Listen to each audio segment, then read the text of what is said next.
নমস্কাৰ ই কক্ষালৈ স্বাগত মই শ্ৰাৱণী দেৱী আজি লৈ আনিছো 10মান শ্ৰেণীৰ ভূগোলৰ প্ৰথম পাঠ য'ত আমি পঢ়িম অৰ্থনৈতিক ভূগোলৰ কথা অৰ্থনৈতিক ভূগোলৰ পৰিসৰৰ কথা আৰু সম্পদৰ কথা এতিয়া এই পাঠটিত আমি অৰ্থনৈতিক ভূগোলে কি সামৰি লৈছে সম্পদনো কি সেইবিলাকৰ বিষয়ে অধ্যয়ন কৰিম অৰ্থনৈতিক ভূগোলৰ সংজ্ঞা জনাৰ আগতে আমি জানিব লাগিব যে কি ভূগোল মানেনো কি ভূগোল মানে আমি সকলোৱে জানো পৃথিৱী পৃষ্ঠৰ অধ্যয়ন হৈছে ভূগোল পৃথিৱী পৃষ্ঠৰ খালি পৃথিৱী পৃষ্ঠৰ স্থানৰ অধ্যয়ন কৰিলে হ'বনে তাত জড়িত থকা বিভিন্ন জীৱ-জন্তু মানুহৰ কাৰ্যকলাপো কি কৰা হয় ভূগোলৰ অধ্যয়ন হয় এতিয়া ভূগোলৰ অধ্যয়নত ভূগোলক আমি দুটা ভাগত ভাগ কৰিব পাৰো বহল অৰ্থত প্ৰাকৃতিক ভূগোল আৰু মানৱ ভূগোল প্ৰাকৃতিক ভূগোল হৈছে য'ত পৃথিৱী পৃষ্ঠৰ প্ৰাকৃতিক পৰিৱেশৰ বিষয়ে অধ্যয়ন কৰা হয় সেয়া আছে প্ৰাকৃতিক ভূগোল আৰু মানৱ ভূগোল হৈছে যে পৃথিৱী পৃষ্ঠত মানুহৰ যিমানবিলাক কাৰ্যকলাপ সেইবিলাক হৈছে মানৱ ভূগোল অৰ্থনৈতিক ভূগোল হৈছে মানৱ ভূগোলৰে এটা গুৰুত্বপূৰ্ণ ভাগ এই অৰ্থনৈতিক ভূগোলৰ সূত্ৰটোনো কি আমি জানো আহা অৰ্থনৈতিক ভূগোলৰ সূত্ৰটো হৈছে ভূগোলৰ যিটো শাখাই সম্পদৰ উৎপাদন বিতৰণ ব্যৱহাৰ আৰু বিনিময়ৰ সৈতে জড়িত মানৱ কাৰ্যকলাপসমূহ আৰু স্থান কাল সাপেক্ষে অধ্যয়ন কৰে তাকে কি বোলা হয় অৰ্থনৈতিক ভূগোল বোলে আকৌ চোৱা যে ভূগোলৰ যিটো শাখাই সম্পদৰ উৎপাদন বিতৰণ ব্যৱহাৰ আৰু বিনিময়ৰ সৈতে জড়িত মানৱ কাৰ্যকলাপ আকৌ মন কৰিবা কি কৰে জড়িত মানৱ কাৰ্যকলাপ অধ্যয়ন কৰে আৰু সেই মানৱ কাৰ্যকলাপবিলাক স্থান আৰু কাল সাপেক্ষে কি হ'ব পাৰে বেলেগ বেলেগ হ'ব পাৰে আৰু গোটেই বিষয়টোৱে কোনে অধ্যয়ন কৰে অৰ্থনৈতিক ভূগোলে অধ্যয়ন কৰে পৃথিৱীৰ বিভিন্ন স্থানৰ প্ৰাকৃতিক পৰিৱেশৰ লগতে মানৱ সৃষ্ট পৰিৱেশত যথেষ্ট পাৰ্থক্য আছে কাৰণ প্ৰাকৃতিক পৰিৱেশ বুলি কোৱাৰ লগে কোনোবা জেগাত গৰম কোনোবা জেগাত ঠাণ্ডা গতিকে তাৰ কি হ'ব পৰিৱেশবিলাক বেলেগ বেলেগ হ'ব সেই হিচাপে মানুহে তাত বাস কৰিবলৈ মানুহে নিজৰ হিচাপে পৰিৱেশটো সৃষ্টি কৰি লয় গতিকে গৰম জেগাত তেওঁলোকে কি কৰিব ঠাণ্ডাৰ ব্যৱস্থা কৰিব আৰু ঠাণ্ডা জেগাত গৰমৰ ব্যৱস্থা কৰিব গতিকে মানৱ সৃষ্ট পৰিৱেশটো প্ৰাকৃতিক পৰিৱেশৰ ওপৰত নিৰ্ভৰ কৰি বেলেগ হ'ব ভূ-প্ৰকৃতি ভূতাত্ত্বিক গঠন জলবায়ু আৰু মাটিৰ বৈশিষ্ট্যৰ তাৰতম্যৰ বাবে ভূপৃষ্ঠৰ প্ৰাকৃতিক পৰিৱেশ বেলেগ বেলেগ হয় মই কৈ আহিলো আৰু এই বেলেগ বেলেগ পৰিৱেশৰ কাৰণে মানৱ সৃষ্ট পৰিৱেশো বেলেগ বেলেগ হয় প্ৰাকৃতিক সম্পদ গছ-গছনি পানী খনিজ সম্পদৰ উপলব্ধতাৰ তাৰতম্যৰ লগে লগে পৃথিৱী পৃষ্ঠত ইয়াৰ বিতৰণ আৰু বৈশিষ্ট্যপূৰ্ণ গুণগত মানৰ তাৰতম্যও দেখা যায় প্ৰাকৃতিক সম্পদবিলাক যে ভূ-প্ৰকৃতিৰ সলনিও নহয় জলবায়ুৰ পৰিৱৰ্তনৰ লগে লগে কি হয় গছ-গছনিবিলাকৰ পৰিৱৰ্তন হয় পানীৰ উপলব্ধতা খনিজ সম্পদৰ উপলব্ধতা সকলো জায়গাতে একেই নহয় গতিকে সেই হিচাপে মানুহৰ কি হ'ব কাৰ্যকলাপো ভিন্ন ভিন্ন হ'ব প্ৰাকৃতিক পৰিৱেশৰ তাৰতম্যৰ ফলত মানুহ আৰু ইয়াৰ পৰিৱেশৰ মাজত ভিন্ন সম্পৰ্ক সৃষ্টি হয় আৰু হেয়ে আমি কি কৰিম মানৱ ভূগোলৰ বিশেষভাৱে অধ্যয়ন কৰোঁ আৰু মানৱ ভূগোলৰ লগতে য'ত আমি অৰ্থনৈতিক কাৰ্যকলাপবিলাক অধ্যয়ন কৰিম সেয়া হৈ পৰিব অৰ্থনৈতিক ভূগোল প্ৰাকৃতিক সম্পদৰ ভিন্নতাৰ বাবে মানৱ পৰিৱেশো বেলেগ বেলেগ হয় আমি ক'লো যেনে উদাহৰণস্বৰূপে উৰ্বৰ মাটিৰ অঞ্চল যি জেগাত আমি উৰ্বৰ মাটি পাম তাত কি হ'ব কৃষি হ'ব সাৰুৱা মাটিতো কৃষিয়ে কৰিম য'ত উপকূলীয় অঞ্চল সাগৰৰ পানী চাৰিওফালে সাগৰ তাত আমি কি কৰিম তাত মাছ ধৰা সাগৰীয় মাছ ধৰিম আৰু বা জাহাজৰ কাৰখানা হ'ব জাহাজেৰে বাণিজ্য হ'ব খনিজ সমৃদ্ধ অঞ্চল য'ত খনিজ সম্পদ যথেষ্ট পোৱা যায় তাত কি হ'ব বিভিন্ন ধৰণৰ উদ্যোগ গঢ় লৈ উঠিব আৰু ঘাঁহনি অঞ্চলত কি হ'ব পশুধন পালন হ'ব গতিকে আমি গম পালো যে প্ৰাকৃতিক সম্পদ আৰু মানৱ সম্পদ দুয়োটা কি হয় ওতঃপ্ৰোতভাৱে জড়িত প্ৰাকৃতিক আৰু মানৱ সৃষ্ট পৰিৱেশৰ উপাদানৰ তাৰতম্যৰ বাবে মানুহৰ জীৱন প্ৰণালী আৰু অৰ্থনৈতিক কাৰ্যকলাপ সকলো ঠাইতে বেলেগ বেলেগ হয় আমি আগৰ উদাহৰণতে গম পালো যে মানৱ সৃষ্ট পৰিৱেশ আৰু প্ৰাকৃতিক সম্পদৰ উপাদানবিলাক বেলেগ বেলেগ হোৱাৰ লগে লগে কি হ'ব আমাৰ অৰ্থনৈতিক কাৰ্যকলাপ বেলেগ হ'ব ঘাঁহনি অঞ্চলত মানুহবিলাক কি হ'ব বেছিকৈ পশুপালন কৰিব তেনেকৈ সমুদ্ৰৰ ওচৰৰ মানুহে কি কৰিব সমুদ্ৰৰ ওচৰৰ মানুহে পাহাৰ বগাবলৈ যাব নেকি নাযায় সমুদ্ৰৰ ওচৰৰ মানুহে কি কৰিব মাছৰ বেপাৰ কৰিব অৰ্থনৈতিক ভূগোলত সম্পদ আৰু বিভিন্ন মানৱীয় কাৰ্যকলাপৰ সৈতে জড়িত সকলো পৰিঘটনাৰ বিষয়ে আলোচনা কৰা হয় এতিয়া অৰ্থনৈতিক ভূগোলৰ পৰিসৰ আৰু শাখাসমূহ অৰ্থনৈতিক ভূগোলৰ পৰিসৰ মানে স্কোপ কি বিষয় অৰ্থনৈতিক ভূগোলে সামৰি লয় আৰু এই পৰিসৰবিলাকৰ ওপৰত ভিত্তি কৰি বিভিন্ন শাখা গঠন লৈ হৈছে এতিয়া অৰ্থনৈতিক ভূগোলৰ পৰিসৰ মানে অৰ্থনৈতিক ভূগোলে কি অধ্যয়ন কৰে অৰ্থনৈতিক কাৰ্যকলাপবিলাক অধ্যয়ন কৰে অৰ্থনৈতিক ভূগোলে মানুহৰ অৰ্থনৈতিক কাৰ্যকলাপ অধ্যয়ন কৰে আৰু এই অৰ্থনৈতিক কাৰ্যকলাপ হওঁতে কি কাৰকে কাম কৰিছে আৰু কি প্ৰক্ৰিয়াত অৰ্থনৈতিক কামবিলাক হৈছে তাৰ বিষয়ে অধ্যয়ন কৰে এতিয়া অৰ্থনৈতিক পৰিসৰ কি আমি ভালকে বুজি পাম পাঁচটা প্ৰশ্নৰ সহায়ত কি হৈছে যে অৰ্থনৈতিক কাৰ্যটো ক'ত অৱস্থিত এই যে কামটো হৈছে সেই কামটো ক'ত হৈছে তাৰ মানে আমাক জাগাটোৰ জ্ঞান লাগিলে অৰ্থনৈতিক কাৰ্যটোৰ বৈশিষ্ট্যবোৰ কি আমি কেনেকুৱা ধৰণে অৰ্থনৈতিক কাৰ্যটো কৰিছো অৰ্থনৈতিক কাৰ্যটো আন কি পৰিঘটনাৰ লগত জড়িত যে এটা উদাহৰণ লওঁ যে এজন মাছমৰীয়া একদম সহজ উদাহৰণ মাছমৰীয়া তো তেওঁ কি কাম কৰে তেওঁ মাছমৰীয়া তেওঁ কামটো ক'ত কৰে বুলি ক'লে লগে আমি ক'ব লাগিব হয় নদী নহলে সাগৰ লগে জাগাটোৰ কথা আহি গ'ল অৰ্থনৈতিক কাৰ্যটোৰ বৈশিষ্ট্যবোৰ কি সেই অৰ্থনৈতিক কাৰ্যটো কৰিবলৈ মাছ মাৰিবলৈ যোৱাৰ লগে তেওঁ কি ধৰণৰ কাম কৰিব লাগিব তাক কি সা-সঁজুলি লাগিব অৰ্থনৈতিক কাৰ্যটো আন কি পৰিঘটনাৰ লগত জড়িত পৰিঘটনা মানে যদি মাছমৰীয়া এজনত কি হ'ব লাগিব পুখুৰীত বা নদীটোত পানী থাকিব লাগিব আন কোনো পৰিঘটনা তাত কি হ'ব সাগৰ হলে তাত সাইক্লোন আহিব নালাগিব তেনেকুৱা ধৰণৰ পৰিঘটনাবিলাকে তেওঁ কি কৰিব পাৰে অৰ্থনৈতিক কাৰ্যটোত বাধা কৰিব পাৰে বা সহজ কৰি দিব পাৰে সেই পৰিঘটনাবিলাকৰ ওপৰত লক্ষ্য ৰাখিব লাগিব অৰ্থনৈতিক কাৰ্যটো য'ত আছে তাত কিয় হৈছে যে মাছ বা সেই নদীটো সেই জেগাটোত কিয় আছে সাগৰখন তাতে কিয় আছে তাৰ কি কাৰণ আছে সেই কথাটো অৰ্থনৈতিক কাৰ্যত কি কৰা হ'ব অধ্যয়ন কৰা হ'ব অৰ্থনৈতিক কাৰ্যটো য'ত আছে তাৰ পৰিৱৰ্তে আন এঠাইত হ'লে ভাল হ'লহেঁতেন নেকি আমি যদি নদীটোত মাছ মাৰিবলৈ নগৈ পেলাই আমি বেলেগ এটা জেগাত মাছ মৰাৰ কথা চিন্তা কৰিব পাৰিলো হয় যে এই পাঁচটা প্ৰশ্নয়ে কি কৰিব আমাৰ অৰ্থনৈতিক ভূগোলৰ পৰিসৰটো বৰ্ণনা কৰিছে ধুনীয়াকে এই পাঁচটা প্ৰশ্নৰ ভিতৰত প্ৰথম তিনিটা প্ৰশ্ন পৰম্পৰাগত অৰ্থনৈতিক ভূগোলৰ লগত জড়িত আৰু পিছৰ দুটা আধুনিক অৰ্থনৈতিক ভূগোলৰ লগত জড়িত তাৰমানে আমি ক'ব পাৰো অৰ্থনৈতিক ভূগোলক আকৌ আমি দুটা ভাগত ভাগ কৰিব পাৰো পৰম্পৰাগত অৰ্থনৈতিক ভূগোল আৰু আধুনিক অৰ্থনৈতিক ভূগোল আধুনিক অৰ্থনৈতিক ভূগোলৰ মূল উদ্দেশ্য কি আধুনিক অৰ্থনৈতিক ভূগোলৰ পিতৃ মনত ৰাখিবা দেই আধুনিক অৰ্থনৈতিক ভূগোলৰ পিতৃ হিচাপে কাক কোৱা হয় জৰ্জ চিজহোমে কি সূত্ৰ দাঙি ধৰিছে যে এখন ঠাইৰ অৰ্থনৈতিক উন্নয়নৰ গতি আৰু দিশ নিৰ্ণয় কৰাটোৱে হৈছে অৰ্থনৈতিক ভূগোলৰ মূল উদ্দেশ্য মানে কোনো এখন জাগাৰ অৰ্থনৈতিক উন্নতি যদি হৈছে সেই উন্নতিটো কোন দিশত হৈছে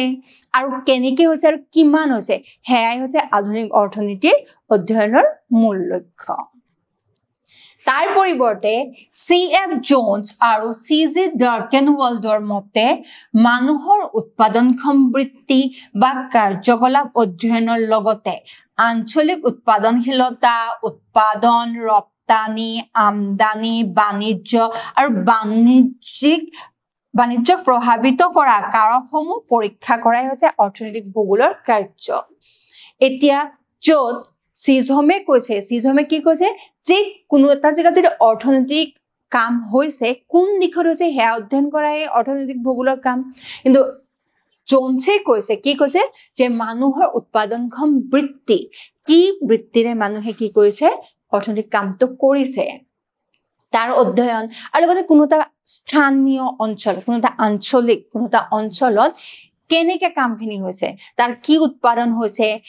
সেই জায়গাটোৰ ৰপ্তানি হৈছে নে আমদানি হৈছে বেহা বেপাৰ কিমানলৈকে বিয়পি পৰিছে এই গোটেইবিলাক বিষয় অৰ্থনৈতিক ভূগোলৰ ভিতৰত সোমাই পৰে এতিয়া আহিল মানুহৰ অৰ্থনৈতিক বৃত্তি এতিয়া বৃত্তি বুলি ক'লে আমি কৈছো যে মানুহৰ অৰ্থনৈতিক বৃত্তি চাৰি প্ৰকাৰ এতিয়া বৃত্তিনো কি হেতু আমি জানিব নালাগিব জানো এতিয়া বৃত্তি হৈছে যাৰ সহায়ত আমি জীৱিকা অৰ্জন কৰিব পাৰো বা যাৰ সহায়ত আমি আমাৰ দৈনন্দিন জীৱিকা অৰ্জনৰ ব্যৱস্থা কৰো হেয়াই হৈছে বৃত্তি বৃত্তি চাৰি প্ৰকাৰ কি প্ৰাথমিক বৃত্তি দ্বিতীয়ক বৃত্তি তৃতীয়ক বৃত্তি আৰু চতুৰ্থক বৃত্তি এতিয়া আমি জানো যে প্ৰাথমিক বৃত্তিনো কি প্ৰাথমিক বৃত্তি হৈছে যি কাৰ্যকলাপৰ জৰিয়তে মানুহে প্ৰকৃতিৰ পৰা সম্পদ সংগ্ৰহ কৰে প্ৰকৃতিৰ পৰা পোনপটীয়াভাৱে যিটো বৃত্তিত সম্পদ আহৰণ কৰা হয় তাকে প্ৰাথমিক বৃত্তি বোলে যেনে কৃষি কাৰ্য মাছ ধৰা কাৰ্য বনজ সম্পদ আহৰণ খনিজ সম্পদ আহৰণ ইত্যাদি এতিয়া আমি খেতিয়কবিলাকে যে খেতি কৰে গতিকে খেতিয়ক এটা কি হয় প্ৰাথমিক বৃত্তি মাছমৰীয়া প্ৰাথমিক বৃত্তি খৰিকটীয়া প্ৰাথমিক বৃত্তি য'ত প্ৰকৃতিৰ লগত পোনপটীয়াভাৱে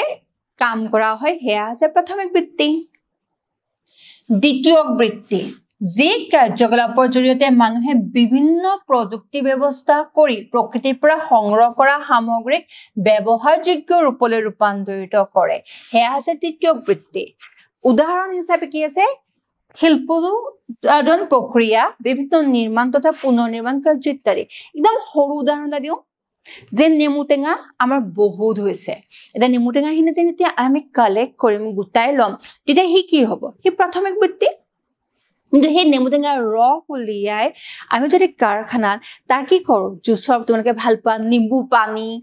জুচ এইবিলাক যদি আমি বনাওঁ তেতিয়াহ'লে সি কি হ'ব দ্বিতীয়ক বৃত্তি তৃতীয়ক বৃত্তি যি কাৰ্যকলাপৰ জৰিয়তে প্ৰাথমিক আৰু দ্বিতীয়ক বৃত্তিৰ দ্বাৰা উৎপাদিত সামগ্ৰীসমূহ গ্ৰাহকৰ ওচৰলৈ যায় যেনে যাতায়াত পৰিবহণ বজাৰ পাইকাৰী বা খুচুৰা বিক্ৰী পৰ্যটন যোগাযোগ আদি গোটেইবিলাক তৃতীয়ক বৃত্তিৰ ভিতৰত পৰে যে প্ৰাথমিক বৃত্তি আৰু দ্বিতীয় বৃত্তিৰ দ্বাৰা উৎপাদিত সামগ্ৰীবিলাক যেতিয়া মানুহৰ মাজলৈ বিলাই দিয়া হ'ব সেই বিলাই দিবলৈ যি বৃত্তিৰ সহায় লোৱা হয় সেয়া হৈছে তৃতীয় বৃত্তি যেনে ট্ৰাক ড্ৰাইভাৰে কি কৰিব সেই বস্তুখিনি লৈ যাব তাৰপিছত কি কৰিব এখন বজাৰ লাগিব বজাৰত বিক্ৰেতা লাগিব কিনোতা লাগিব সেই বিক্ৰেতা কিনোতা এই গোটেইবিলাক কি হ'ল তৃতীয় বৃত্তি মানুহৰ যি কাৰ্যকলাপৰ জৰিয়তে দ্বিতীয় আৰু তৃতীয় বৃত্তিসমূহ অধিক ফলপ্ৰসূ কৰি তুলিব পাৰে তাক কোৱা হয় চতুৰ্থক বৃত্তি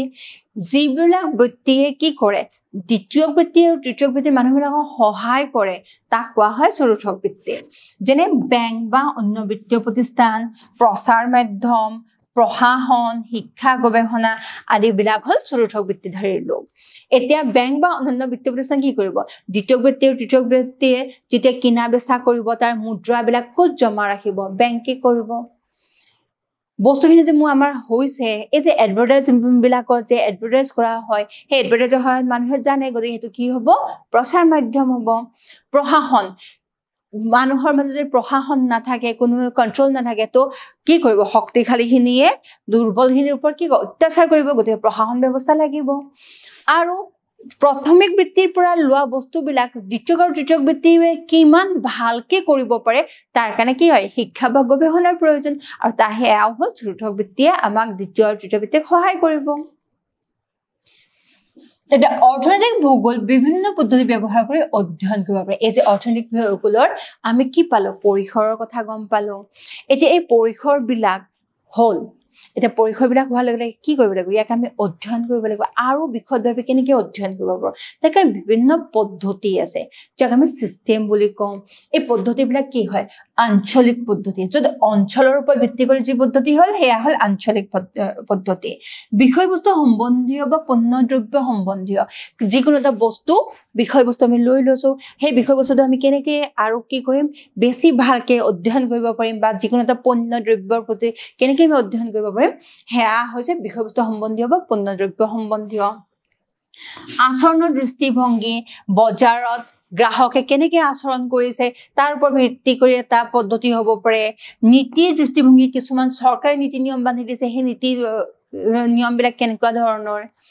তন্ত্ৰ বিশ্লেষণ পদ্ধতি কি সিস্টেমত কেনেকে বস্তুখিনি আগুৱাই লৈ যাব পৰা যাব, কেনেকে বিক্ৰী কৰিব পৰা যাব, কেনেকে উৎপাদন বঢ়াব পাৰিব, সেই তন্ত্ৰ বিশ্লেষণ পদ্ধতিৰ সহায়ত অধ্যয়ন কৰিব পাৰি। আৰু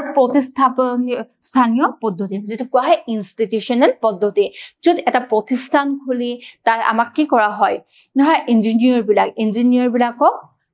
কি কৰা হ'ব, এটা প্ৰতিষ্ঠান তেনেকৈ পঢ়োৱা হ'ব, তাৰ পিছত তেওঁলোকে কি কৰিব, ফাৰ্ডাৰ ডেভেলপমেণ্টৰ কাৰণে যাব। গতিকে তেওঁলোকৰ অৰ্থনৈতিক কাৰ্যকলাপবিলাক এটা প্ৰতিষ্ঠানে শিকাই দিয়ে। সমসাময়িক যুগত অৰ্থনৈতিক ভূগোলত ব্যৱহাৰ কৰা হয় কি সাংখ্যিক পদ্ধতি। আমি আগত কোৱা পদ্ধতিকেইটাৰ উপৰি আৰু কি পদ্ধতি ব্যৱহাৰ কৰা হয়, সাংখ্যিক বা ষ্টেটিষ্টিকেল টেকনিক বিলাক, ভৌগোলিক তথ্য বিশ্লেষণ পদ্ধতি, যাক আমি শৰ্টকে কওঁ GIS পদ্ধতিৰ সহায়ত আমি কি কৰিব পাৰোঁ, আমি অৰ্থনৈতিক ভূগোল অধ্যয়ন কৰিব পাৰোঁ। আৰু সূত্ৰ নিৰ্দেশন, যিটোক আমি কওঁ মডেল চিষ্টেম, আমি থিয়ৰী আৰু মডেল ডেভেলপ কৰি লৈ সেইটোক আমি কি কৰিব পাৰোঁ, বাস্তৱ পৃথিৱীলৈকে লৈ যাব পাৰোঁ। মানুহৰ অৰ্থনৈতিক কাৰ্যকলাপ বৈচিত্ৰ্যময়, যাৰ ফলত অৰ্থনৈতিক ভূগোলৰ অসংখ্য শাখাৰ গঢ় লৈ উঠিছে। এতিয়া এই যে বিভিন্ন ধৰণৰ অৰ্থনৈতিক কাৰ্যকলাপবিলাক পালোঁ, বৃত্তিবিলাক পালোঁ, আৰু সেইবিলাকৰ ওপৰত নিৰ্ভৰ কৰি মানুহে কেনেকৈ অৰ্থনৈতিক কামবিলাক কৰে তাৰ ওপৰত নিৰ্ভৰ কৰি বিভিন্ন শাখা হৈছে। কৃষি ভূগোল, য'ত কৃষিৰ বিষয়ে অধ্যয়ন কৰা হয় সেয়া কৃষি ভূগোল। য'ত উদ্যোগৰ বিষয়ে অধ্যয়ন কৰা হয়, এটা উদ্যোগ ক'ত স্থাপন হ'ব, কি সম্পদ লাগিব, কেনেকৈ হ'ব, ইয়াৰ বিক্ৰী কেনেকৈ হ'ব, সেইবিলাক হ'ব ঔদ্যোগিক ভূগোল। সম্পদৰ ভূগোল, য'ত কি হ'ব, ৰিচোৰ্চেছ বিলাক, বিভিন্ন ধৰণৰ ৰিচোৰ্চ বিলাকক আমি ক্লাছিফাই কৰিব পাৰিম, গতিকে সেয়া হ'ব সম্পদৰ ভূগোল। পৰিবহনৰ ভূগোল, কোনো এটা ৰাস্তা কেনেকৈ আগবাঢ়ি যাব, কি হ'ব, সেয়া হ'ব পৰিবহন। বিপণন, কেনেকৈ আমি বজাৰ কৰিব পাৰিম, বস্তুবিলাক কেনেকৈ বিক্ৰী কৰিব পাৰিম, সেয়া হ'ব বিপণন ভূগোল। পৰিকল্পনা আৰু উন্নয়নৰ ভূগোল, যে কোনো এটা জাগাক যদি আমি উন্নয়ন কৰিব লাগে, কোনো এটা জাগাত যদি ডেভেলপমেণ্ট কৰিব লাগে, সেই জাগাটোৰ ডেভেলপমেণ্ট আমি কেনেকৈ কৰিম তাৰ বিষয়ে আমি কি কৰিব লাগিব, প্লেনিং কৰি অধ্যয়ন কৰিব পাৰিম। পৰ্যটনৰ ভূগোল, একদম টুৰিষ্ট যিটো জিঅ'গ্ৰাফি নতুনকৈ উঠি অহা এটা বিষয়, য'ত এটা পৰ্যটকবিলাক এটা জেগালৈ কিয় যায়, তাত তেওঁলোকে কি বিচাৰিব পাৰে, তাৰ পৰা আমি কেনেকৈ সেই জাগাৰ স্থানীয় মানুহৰ লাভ হ'ব, আমি কেনেকৈ বেছি কি কৰিম, মানুহে অৰ্থনৈতিকভাৱে আগবঢ়াই নিব পাৰিম, এই গোটেইবিলাক কি হ'ব, পৰ্যটন ভূগোলত অধ্যয়ন কৰা হয়। এতিয়া এই গোটেই অৰ্থনৈতিক বিষয়ৰ লগত এটা ডাঙৰ ধাৰণা হৈছে বহনক্ষম উন্নয়ন। এতিয়া বহনক্ষম উন্নয়ননো কি, ইংলিছত কোৱা হয় সাষ্টেইনেবল ডেভেলপমেণ্ট। এটা সাষ্টেইনেবল ডেভেলপমেণ্ট বা বহনক্ষম উন্নয়ন এটা উল্লেখযোগ্য ধাৰণা, যাক আমাৰ অৰ্থনৈতিক কাৰ্যকলাপৰ লগত বিশেষভাৱে জড়িত। যদি অৰ্থনৈতিক কাৰ্যকলাপত আমি বহনক্ষম উন্নয়ন নাৰাখোঁ, তেতিয়াহ'লে কি হ'ব, আমি সমসাময়িক সময়ত খালি আমি ডেভেলপমেণ্ট কৰি যাই থাকিম, আমাৰ অৰ্থনৈতিক আমি কি হ'ম, ইকনমিকেলি চাউণ্ড হ'ম, আমি পইচা অৰ্জন কৰিম, কিন্তু ভৱিষ্যতলৈকে পৃথিৱীখন আমি ধ্বংস কৰি পেলাম।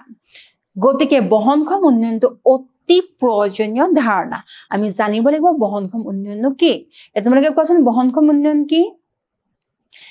যি উন্নয়নত আমাৰ উন্নয়ন অবিৰতভাৱে হৈ থাকিব, কিন্তু আমি ভৱিষ্যত প্ৰজন্মৰ সম্পদসমূহ কি নকৰোঁ, ধ্বংস কৰি নেপেলাওঁ, সেয়াই হৈছে বহনক্ষম উন্নয়ন। এতিয়া অৰ্থনৈতিক ভূগোলৰ প্ৰধান শাখাসমূহ আৰু ইয়াৰ বিষয়বস্তুসমূহ ইয়াক বিশদভাৱে দিয়া হৈছে। কৃষি ভূগোল অৰ্থনৈতিক ভূগোলৰ এটি অন্যতম প্ৰধান শাখা, আৰু ইয়াৰ কি জড়িত আছে তোমালোকে গমেই পাবা। ঔদ্যোগিক ভূগোলে কি কৰিব, উদ্যোগ স্থাপনৰ লগত জড়িত অৰ্থনৈতিক তথা অন্যান্য কাৰকসমূহ, উদ্যোগৰ প্ৰকাৰ, ভৌগোলিক বিতৰণ, ঔদ্যোগিক সামগ্ৰীৰ প্ৰকাৰ, এই সকলোবিলাক ঔদ্যোগিক ভূগোলৰ ভিতৰত আহিব। সম্পদৰ ভূগোলত কি হ'ব, সম্পদৰ প্ৰকাৰ, আঞ্চলিক বিতৰণ, সম্পদ উৎপাদন, উৎপাদনৰ লগত জড়িত কাৰকসমূহ, এইবিলাক অধ্যয়ন কৰিব। পৰিবহন ভূগোলে কি কৰিব, পৰিবহনৰ ব্যৱস্থাৰ প্ৰকাৰ, ইয়াৰ লগত জড়িত কাৰকসমূহ, সম্পদ বিতৰণ আদি এইবিলাক অধ্যয়ন কৰিব। বজাৰ ভূগোল, বজাৰ কিয় লাগে, বজাৰ কেনেকৈ কৰিলে ভাল হ'ব, সেইবিলাক বজাৰ ভূগোলে কৰিব। পৰিকল্পনাৰ উন্নয়ন, অৰ্থনৈতিক উন্নয়নৰ বাবে আমাক কেনেকুৱা পৰিকল্পনা লাগিব, কোনো এটা জাগাৰ আঞ্চলিক উন্নয়নৰ কাৰণে কেনেকুৱা পৰিকল্পনা লাগিব, সেইবিলাক অৰ্থনৈতিক পৰিকল্পনাৰ উন্নয়ন ভূগোলতো হ'ব। আৰু পৰ্যটন ভূগোল মই বৰ্ণনা কৰিলোৱে, কোনো এটা জাগাৰ পৰ্যটনস্থলী উন্নয়ন হ'বৰ কাৰণে আমি কেনেকৈ কৰিব লাগিব, সেইবিলাক পৰ্যটন ভূগোলে অধ্যয়ন কৰিব। এতিয়া আহিলে সম্পদ সম্পদ নোহোৱাকে অৰ্থনীতি হ'ব পাৰে জানো নোৱাৰে গতিকে আমাক অৰ্থনৈতিকভাৱে আমি স্বাৱলম্বী হ'বৰ কাৰণে আমাক সম্পদ লাগিবই এটা সম্পদনো কি মানুহৰ জীৱন যাপনৰ বাবে অপৰিহাৰ্য সামগ্ৰীয়ে হৈছে সম্পদ আমাৰ দৈনন্দিন জীৱনৰ প্ৰয়োজনীয় প্ৰত্যেকটো বস্তুৱে হৈছে সম্পদ বায়ু পানী সূৰ্যৰশ্মি মাটি উদ্ভিদ ফলমূল খনিজ পদাৰ্থ এইবিলাক হৈছে প্ৰাকৃতিক সম্পদ এই সম্পদবিলাক নোহোৱাকে আমি কি কৰিব নোৱাৰো জীয়াই থাকিব নোৱাৰো বায়ু নোহোৱাকে জীয়াই থাকিব পাৰিম নে নোৱাৰো পানী নোহোৱাকে নোৱাৰো আৰু এতিয়া আমাৰ আধুনিক জীৱনত আমাক কি লাগিব বাসস্থান আৰু বস্ত্ৰও লাগিব এই সম্পদসমূহ মানুহে প্ৰধানকৈ প্ৰকৃতিৰ পৰা বিভিন্ন উপায়েৰে সংগ্ৰহ কৰে মানুহে নিজৰ শক্তি জ্ঞান বুদ্ধিমত্তা আৰু দক্ষতা ব্যৱহাৰ কৰি এই সম্পদসমূহ ব্যৱহাৰ কৰে প্ৰকৃতিৰ পৰা সম্পদসমূহ মানুহে লৈ লয় আৰু সেই লৈ পেলাই সেই প্ৰকৃতিৰ সম্পদসমূহ আকৌ কি কৰে মানুহে নিজৰ মতে তৈয়াৰ কৰি লয় সম্পদৰ উপলব্ধতাই মানুহৰ প্ৰাথমিক প্ৰয়োজনীয়তা যেনে খাদ্য বাসস্থান কাপোৰ কানি পূৰণৰ বাহিৰেও মানুহৰ জীৱন যাপনৰ অৱস্থাৰ উন্নতি সাধন কৰিবলৈ সক্ষম হৈছে যদি সম্পদ নাথাকিলে হয় তেতিয়ালে আমি এইবিলাক পালো হয় নে যদি গছ নাথাকিলে হয় তেতিয়ালে আমি কি নাপালো হয় বায়ু নাপালো হয় গছ নাথাকিলে আমি খাদ্য নাপালো হয় গছ নাথাকিলে আমি আমাৰ বস্ত্ৰ নাপালো হয় আৰু বাসস্থানটো নহয় হয় এটা পৃথিৱীৰ পৰা প্ৰতিটো সামগ্ৰীয়ে সম্পদ নহয় সম্পদ কি হ'ব লাগিব সম্পদ হ'বলে তাৰ ব্যৱহাৰযোগ্যতা থাকিব লাগিব গতিকে জিমাৰমেনৰ মতে এজন বিখ্যাত অৰ্থনীতিবিদ তেওঁৰ মতে সম্পদ হ'বলে দুটা ধৰ্ম লাগিব কাৰ্যক্ষমতা আৰু উপযোগিতা যে দুটা কি হ'ব লাগিব এটা কাৰ্যক্ষমতা সম্পদ হ'বলে কাৰ্যক্ষমতা থাকিব আৰু এটা আছে উপযোগিতা আমাৰ যদি কামতে নাহে তেতিয়ালে হি কিহৰ সম্পদ এই দুটা গুণৰ বাবে সম্পদৰ ব্যৱহাৰে মানৱ কল্যাণ আৰু আৰ্থ-সামাজিক বিকাশৰ ক্ষেত্ৰত সহায় কৰিছে সেইবাবে সম্পদ আৰু ইয়াৰ ব্যৱহাৰে মানৱ সমাজৰ প্ৰগতিৰ লগত ওতঃপ্ৰোতভাৱে জড়িত প্ৰকৃতি আৰু মানৱ দুটাই আৰু লগতে তাৰ কি হৈছে বিভিন্ন কাম মানুহৰ বিভিন্ন কাম কাজ সংস্কৃতি তথ্য প্ৰযুক্তিয়ে এটা নতুন সম্পদৰ সৃষ্টি কৰিছে যাক আমি মানৱ সৃষ্ট সম্পদ বুলি কওঁ মানুহে নিজৰ মতে প্ৰকৃতিৰ পৰা আহৰণ কৰা সম্পদবিলাক কি কৰিছে তৈয়াৰ কৰি লৈছে আৰু সেই নতুনকৈ তৈয়াৰ কৰা সম্পদবিলাকক আমি কি নামেৰে নামাকৰিত কৰিছো মানৱ সৃষ্ট সম্পদ মানুহক আমি দুটা ভিন্ন ধৰণে জানিব পাৰো এটা আছে সম্পদৰ উৎপাদক আৰু এটা আছে সম্পদৰ গ্ৰাহক যিখিনি সম্পদ আমি প্ৰকৃতিৰ পৰা ল'ম তাক আকৌ আমি নিজৰ মতে কি কৰি ল'ম তৈয়াৰ কৰি ল'ম তেতিয়া আমি উৎপাদক হৈ পৰিলো আকৌ সেইখিনি সম্পদ বেলেগে প্ৰয়োগ কৰা সম্পদখিনি বেলেগে উৎপাদন কৰা সম্পদখিনি যেতিয়া আমি কিনিবলৈ যাম তেতিয়া আমি কি হৈ পৰিম গ্ৰাহক হৈ পৰিম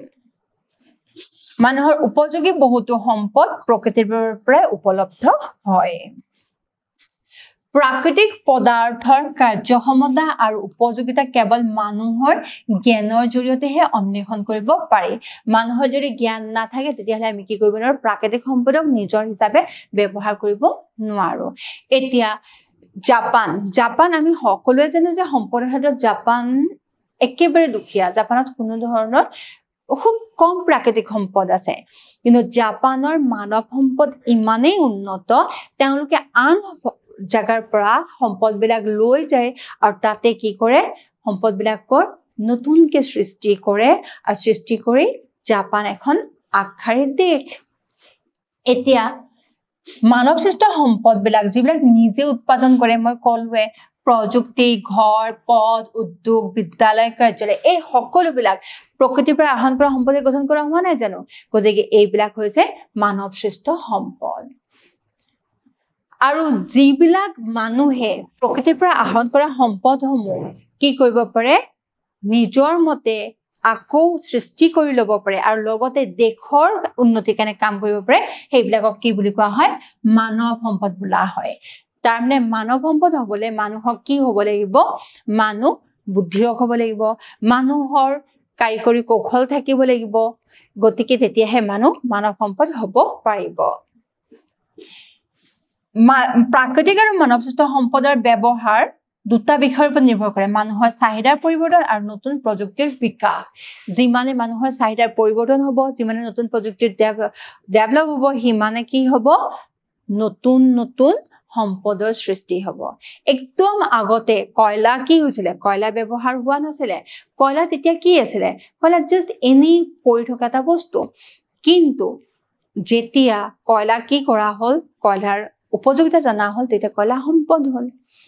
এই কিছুদিন আগলৈকে জেট্ৰোফাইট বা এৰা গছবিলাক ভূত এৰা গছবিলাক কোনো কামতে নাছিলে কিন্তু এতিয়া ভূত এৰা গছবিলাকক আমি কি কৰিব পাৰো বিকল্প ইন্ধন হিচাপে ব্যৱহাৰ কৰিব পাৰো গতিকে ই এতিয়া কি হৈ পৰিছে সম্পদ হৈ পৰিছে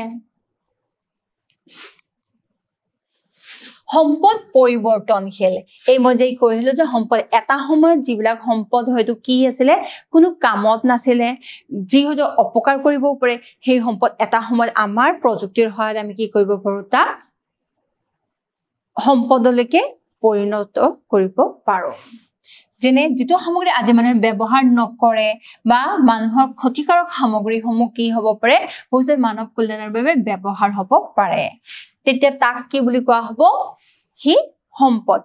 আকৌ কিছুমান সামগ্ৰী এনেকুৱা ধৰণৰ আছে যিবিলাক কেতিয়াও ব্যৱহাৰ উপযোগীও নহয় বা ক্ষতিকাৰকো নহয় সেইবিলাক একক নিৰপেক্ষ সামগ্ৰী বুলি কোৱা হয়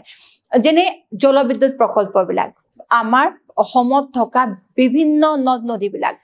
তাৰ জলবিদ্যুৎ উৎপাদন কৰাৰ ক্ষমতা আছে কিন্তু আমি তাক কি কৰিব পৰা ব্যৱহাৰ কৰিব পৰা যে এই সম্পদবিলাক আমাৰ কাৰণে কি হৈ পৰিছে নিৰপেক্ষ সম্পদ হৈ আছে কিন্তু এটা সময়ত হয়তো আমাৰ টেকনলজি ডেভেলপ হ'ব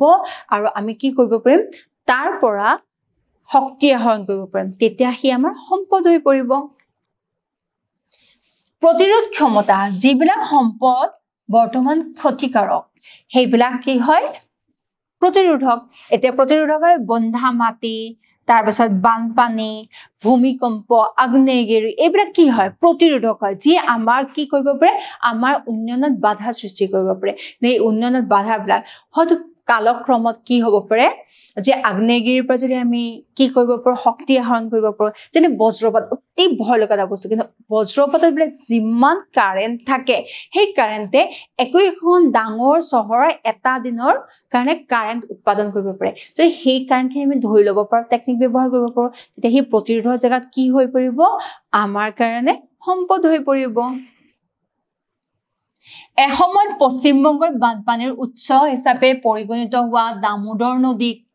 জলবিদ্যুৎ উৎপাদন আৰু জলসিঞ্চনৰ সুবিধাৰ বাবে মথাউৰি নিৰ্মাণ নোহোৱালৈকে ইয়াক কি বুলি কোৱা হৈছে প্ৰতিৰোধক বুলি কোৱা হৈছিল আৰু এই দামোদৰ নদী বৰ্তমান কি হৈ পৰিছে পশ্চিমবংগৰ কাৰণে সম্পদ হৈ পৰিছে গতিকে মানৱ জ্ঞান সম্প্ৰসাৰণ আৰু বিজ্ঞান আৰু প্ৰযুক্তিৰ বিকাশে